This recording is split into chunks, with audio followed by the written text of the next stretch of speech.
bota más o menos 10 años pasar que la dentro da industria de turismo y te día de hoy está trabajando para mesma compañía. Está contento para sobre el nota vai trabalho ainda.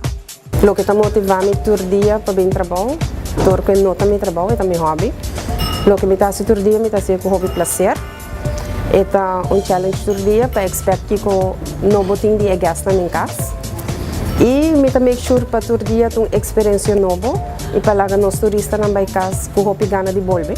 Tá com a motivação aqui, é vai trabalhar contento turma ainda. E com hobby, ânimo e gana para progressar e oferecer o melhor ao turista. Não me está encantado com o nível de serviço que está brindando. Me te quer serviço, by the end, me te quer cada guest lo judge para um mês. Me te quer a melhor pessoa que lo por contestar esse. A base por de review, não lo qual que guest não está para de mim, por explicar aqui como não está pensa de mim. E maneira me tá bom visa, lo que me tá fazendo, me tá sendo todo dia com prazer. E it's come from the heart. Para a companhia mesmo, empregado dedicado, disciplinado e comprometido no seu trabalho, maneira Sandra, não se topa fácil. É verdadeiro exemplo de tipo de empregado que todo hotel lo deseja de ter.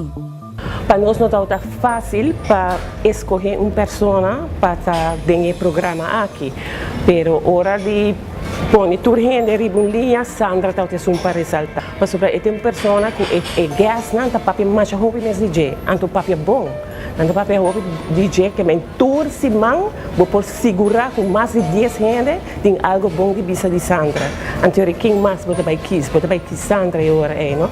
Pero Sandra está hobby dedicado ao seu trabalho, está hobby dedicado, tem viagens para Bisela que tenho hasta você calma mesmo pouco sobre esta tu me cos hobby personal. Trabalho em turismo está hobby diferente que todo outro setor.